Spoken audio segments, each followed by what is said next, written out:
Well, it's that time of year again. Corn's getting neck high by the 4th of July. And college students are getting ready to move back into Lincoln, Nebraska. For those of you that know me, I stay pretty optimistic about most things. The reality of the situation is I have crippling anxiety that's driving me nuts. So this video is going to kind of talk about the fear of what happens if we don't open up in July. So the catch-22 that I have right now is I have to get the hotel over there open before the city lets me rent out these perfectly rentable, beautiful apartments that have been sitting here now for, 6 months.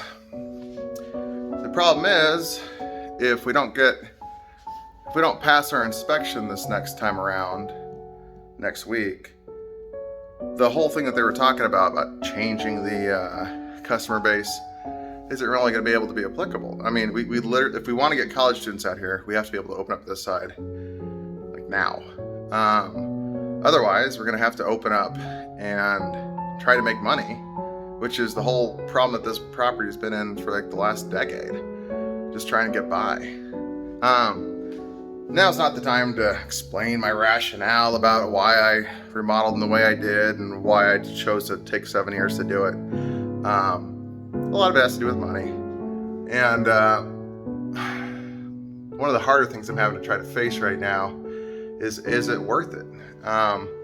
Again, if we have perfectly great units back here ready to rent and the city told us no, after we did this in 60 days, mind you, so I paid a premium to get it done.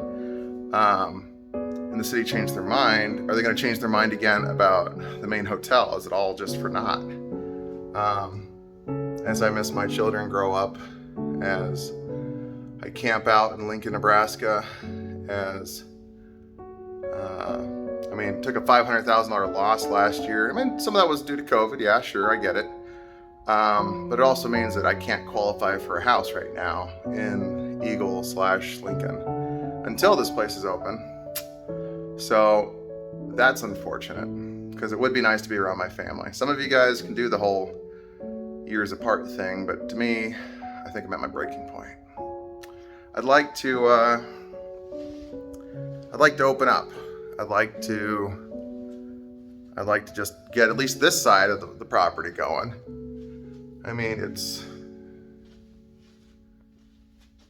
It's a nice apartment building back here. Lincoln's in a housing crisis. It's got all new plumbing that I still owe Mark's Plumbing a ton of money, and I'd like to be able to pay them back. Unfortunately, can't really do that until it's open. It's got electrical. It's all been checked by Jung. They were nice enough to front me the same kind of thing. Taking out probably close to $1 million worth of debt now. Just trying to get things going. Would be nice to see if there's an end in sight. If the mayor and her council, I guess, the secret society that controls Lincoln, supports us. And, I joke a lot. I did maybe buy out a bunch of random URLs. So, if you go to lincolnmayor.com, mayoroflincoln.com, mayorbard.com, nebraskagovernor.com, a bunch of random things redirect to my website, which again is kind of fun and laughter and everything, but at the end of the day, it's like, well, am I wasting my time? Am I spinning my wheels here? I don't really want to fight the power if there's no hope. It doesn't make sense. These units back here should be able to rent. And they make the comment that they do this to everybody else, but compare me to, no offense guys, but Sunset Inn. Compare me to the other Travel Lodge. Compare me to quite a bit of different apartment buildings that are just sitting. I've seen a lot of apartment buildings. In fact, I bought a house for an investment property last week that, I can buy investment properties. Maybe that's what I should do. Maybe I should remodel investment properties. Maybe I should be done with this, since the city doesn't seem to want this side. I think I'm kind of nervous that they're just trying to see if they can get me to break and then sell it to somebody else for a song and a whistle.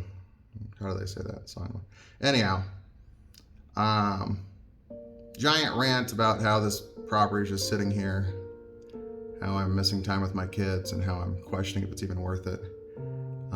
I like to invest in Lincoln, Nebraska because I felt like, it's a small town, big town feeling. I felt like when I first moved here, I don't know how many of you guys know, I went to University of Nebraska, Lincoln, graduated with my degree in marketing in 2 years or whatever after the Navy. I thought of Lincoln as being a very friendly investor place to start up, to do stuff. I just didn't realize that there was a club that I needed to be a part of in order to be allowed to even open my doors.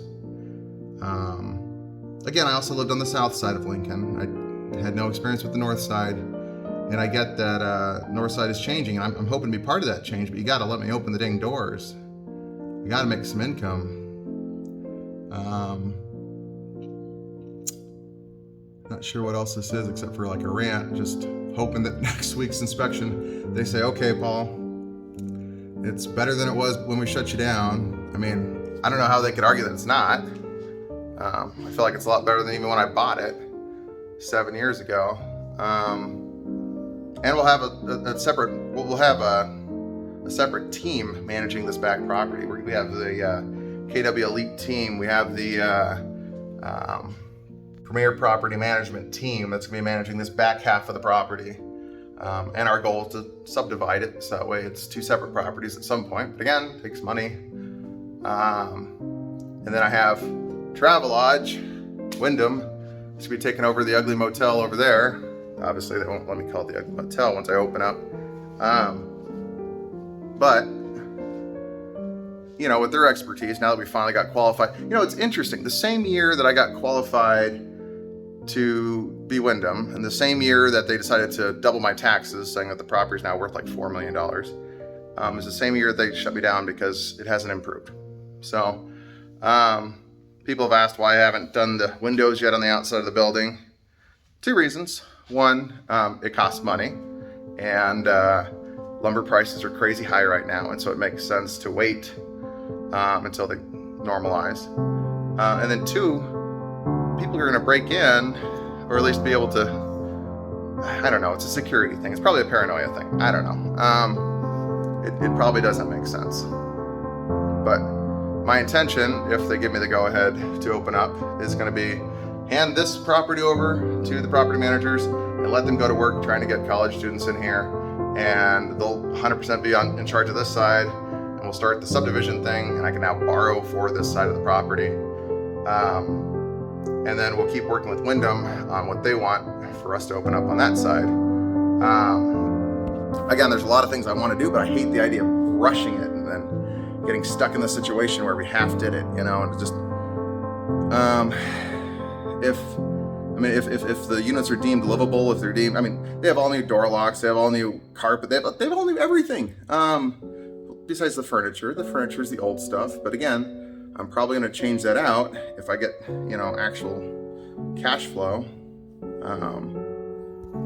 So I don't know. Again, this is a big rant. This is a frustrating situation. I don't know who to plead to. Don't even know really who to be angry with. My inspectors are awesome. The mayor hasn't, accepted an interview with me, which is frustrating. But again, I get that I'm not the most important thing in Lincoln. Try to get a little bit of attention by poking at her. But I sent her an ugly motel sweatshirt, which is, I don't know. I thought it was kind of funny. I don't know. So I don't know how else to approach this situation. I just want to hand this side of the property over, and I want to move my family to the place that I went to college, the place that I started my business, the place that I've been working on for close to a decade. So yeah. Had people ask why we haven't replaced the outside of this part of the building yet. And to be 100% honest, it's because it doesn't seem like a huge priority. Obviously, I'm going to go with the same lap siding that I did on the annex. And also, the second thing is, I'm trying to protest my taxes here. I think that they're crazy high. I feel like that they're crazy high. They shouldn't be that high.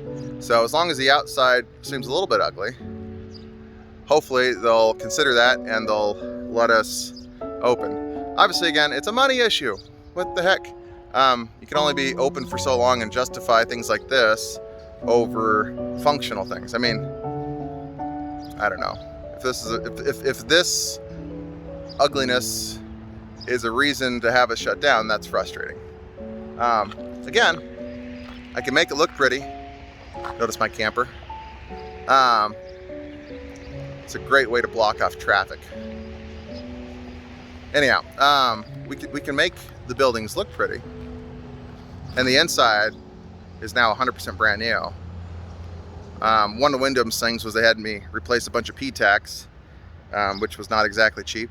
One of the city's and Wyndham's things was replacing all the door locks, which I'm sure you know I have several videos on. Bunch of little things that people just don't realize that are going on that money is going towards. This will cost me $1,000 to replace the siding, you know. But it also is kind of a reminder that we're a work in progress. So I see this every time I come by. It gives me anxiety, which keeps me going. Anxiety is a good thing and a bad thing. Anxiety, you know, sometimes leads you to the point where you're crippled and you just can't. Sometimes it challenges you too, you know. I mean, the biggest piece of anxiety right now that I'm facing is I'm not with my family. And, you know, that gives me motivation to keep going. The problem is, am I doing it for nothing? You know, does it make sense? So, I don't know. Next week during our inspection, if they tell us that, yes, it's livable, yes, it meets the bare requirements the city has for a building to open up, I'm hoping they do, then that'll change a lot of things. It'll mean that I can borrow money to actually work on the exterior. It means I can show some cash flow. Obviously, people aren't going to rent out this side of the building with it looking like this. So yes, I want to make it look pretty on the outside. I'm not just going to leave it as is. It just seemed like the lowest priority to me. My biggest priority right now is being close to my family, whatever that entails, whatever that means. We're gonna have to work towards that. I'm a person about goals, and I think now is the time to analyze goals and figure out, you know, what they are.